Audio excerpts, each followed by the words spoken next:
wabarakatuh. Jadi yang kesekian kalinya kita berkumpul di tempat ini, ya kadang di sini, kadang di Seririt, untuk membahas pengetahuan yang jenengan inginkan, yang sedikit ada pada diri saya ini. Nah, jadi malam hari ini sebelum kita mulai, saya bercerita dulu sedikit ya. Jenengan sudah tahu itu arti cerita itu barang sakit ditata gitu supaya menjadi baik. Nah, teman-teman, sebetulnya teman-teman ini kan sudah penuh ya dengan ilmu pengetahuan itu. Tinggal sekarang ini cobalah belajar untuk mengamalkan.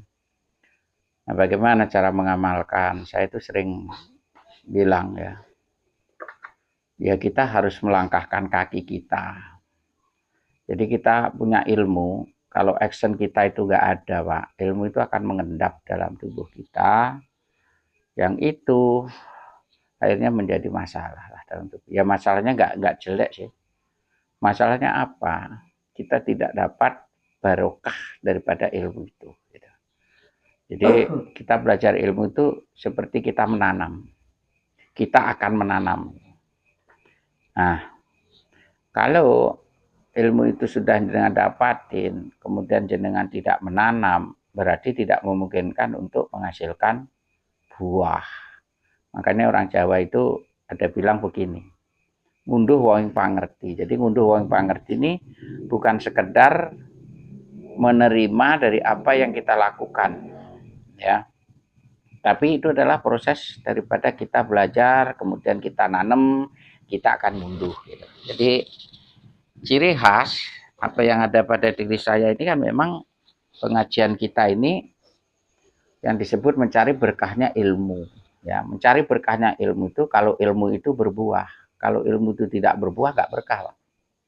Jadi banyak orang di luar sana, oh ikut kita pengajian, jadi tim huri, gitu. Huri, gitu, rame kan. Nanti dapat berkah. Nggak dapat berkah, gitu loh Pak. Karena tim huri. Ya.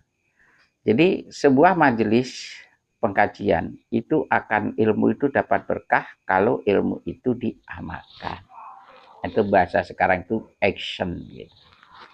Nah, kalau ilmu pengobatan ya sudah kan sudah saya kasih tahu tuh secara bahasa Inggris, treatment is not about money but treatment is about people to live, hidup seorang. Nah, di situ tidak terlepas dari sebuah aktivitas bisnis ya. Kita tidak munafik, kita tetap harus aktivitas bisnis. Nah, kalau dari bisnis berarti ya filsafatnya juga lain lagi gitu. Business is not about money but business is about people. Jadi kalau pengobatan adalah bahwa pengobatan itu bukan sekedar tentang uang, tetapi pengobatan itu adalah tentang kehidupan seseorang atau nyawa seseorang. Nah, di situ ada makna yang tersirat bahwa di dalam dunia pengobatan itu tempatkanlah di dalam hati jenengan sebagai betul-betul tangan Tuhan. Kalau jenengan menempatkan diri sebagai tangan Tuhan, uang itu akan ngikutin gitu. Jangan ditempatkan uang itu di dalam hati. Ini sering saya sampaikan. Kalau jenengan pengobat kemudian menempatkan uang itu di dalam hati dan pikiran jenengan, maka jenengan tidak akan mendapatkan berkah ilmu yang didukung oleh Allah Subhanahu wa taala atau alam semesta. Nah, begitu juga bisnis. Karena pengobatan itu juga terkait dengan bisnis. Tadi saya katakan, Mas. Business is not about money. But business is about people. Jadi kalau di bisnis adalah bagaimana kita berkoneksi atau membangun hubungan dengan teman-teman. Nah, ini beda tipis dengan pengobatan. Bahasa membangun adalah sikap sifat kita ini yang nanti akan menjadikan trust, kepercayaan mereka. Maka harus dibangun dengan baik. Dengan modal apa itu? Keduanya itu modalnya sama. Yaitu keramahan, kemudian kesabaran, keikhlasan, itu tahu sopan santun, itu sama, itu dua-duanya ini sama. Jenengan di dalam membangun sebuah bisnis, hubungan antar manusia, kemudian hal-hal seperti tadi itu tidak jenengan perhitungkan, mentok, jenengan. Tidak akan ada wibawa, tidak ada mahabahnya. Begitu juga pengobatan. Karena ini berhubungan dengan manusia. Nah ini dua prinsip ini, saya ulangin lagi. Treatment is not about apa tadi? Money. Ya. But treatment is about life atau people. Jadi berurusan dengan nyawa orang. Ini penting. Ini karena sikap ya. Jadi kemudian business is not about apa tadi? Money, but business is about people. Jadi menjalin hubungan. Berapa banyak jenengan mempunyai koneksi orang, disitulah rezeki jenengan itu akan hadir. Nah itu perlu action. Kaki jenengan itu perlu sampai carikan pecut, pukulin gitu loh. Cepat itu. Supaya jenengan itu melangkah. Saya tidak mengatakan pekerjaan lain daripada itu tidak baik, tidak. Asal pekerjaan itu tidak mengganggu orang lain, tidak menyakiti orang lain, maka baik, halal. Tetapi saya sering berkata, nih, perhatikan kata-kata saya. Guru saya itu pernah bilang pada saya, Gus, kalau kamu nanti sudah dewasa dan punya ilmu, pilihlah satu pekerjaan yang menghasilkan dua sisi. Jadi jenengan itu jangan hanya berpikir hidup saja gitu. Karena kita ini juga akan mati, Pak. Dan mati itu adalah perjalanan yang sangat panjang. Maka di sela-sela kegiatan jenengan, buatlah sebuah profesi, yaitu profesi menolong, supaya jenengan ini mendapatkan dua hasil. Hasil di dunia dapat, hasil di akhirat dapat. Tabungan untuk akhirat yang akhirnya nanti kita sekarat itu punya tabungan gitu. Jadi ini harus kita pikirkan, jangan jenengan tidak pikirkan. Sebab Pak, kalau jenengan tahu dunia roh itu berat, itu perjalanan panjang. Kalau di sini 1 tahun, mungkin di sana cuma 1 jam. Itu butuh sangu. Jadi sangunya adalah tabungan-tabungan nilai-nilai baik ketika kita menolong. Ini bangun kesadaran ini dalam pikiran jenengan. Jenengan punya ilmu yang berpotensi untuk bisa mengambil pekerjaan itu. Gitu loh. Ya. Supaya nanti ketika jenengan sudah jadi aku inget dulu ngomongannya Pak Anjar ya, Pak Anjar kan Indio kan. Gitu dari mana ya gitu. Wah, ternyata tabung aku gak oke ya.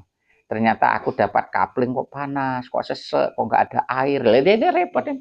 Padahal jenengan punya ilmu yang bisa untuk menggali. Jadi saya ingin menyampaikan begini. Tidak ada yang bisa memberi syafaat ke jenengan kecuali perbuatan jenengan sendiri. Gitu. Ini penting. Banyak orang salah. Nanti dapat syafaatnya si Mbah Yai Kai, nanti dapat syafaatnya Kanjeng Nabi Kai. Enggak. Yang membuat kita mendapat syafaat dengan kehidupan yang lebih baik di kehidupan nanti. Atau kalau jenengan mungkin habis mati lah gitu, kemudian rohnya dilempar lagi ke sini tumitis itu. Yang mendapat, yang bisa memberi itu adalah perbuatan jenengan yang mengamalkan daripada ilmu-ilmu yang diturunkan mulai dari kakek buyut atau dari para nabi kepada kita. Ini jenengan pesan saya ini. Supaya jenengan ingat, nanti kalau jenengan punya murid juga bisa menyampaikan itu.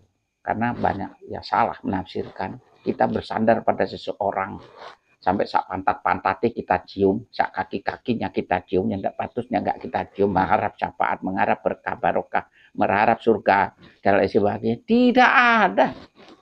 Yang bisa membuat itu semua adalah jenengan mengamalkan ilmu yang jenengan punya. Yang kalau tabungannya itu banyak, yang menolong itu loh Pak. Gitu loh. Bukan berarti pekerjaan yang jenengan miliki lain itu gak baik, tidak. Gitu. Dan bangunlah selagi jenengan masih diberi napas, bangunlah relasi ini sebanyak-banyaknya. Jangan bosen-bosen, baik itu secara offline ataupun secara online. Ini perhatikan pesan-pesan saya ini supaya nanti jenengan nggak nyesel. Gitu. Karena keberhasilan di dunia jenengan itu bukan untuk jenengan sendiri. Ada anak, ada istri, ada saudara mungkin, ada teman dekat yang membutuhkan uluran tangan jenengan.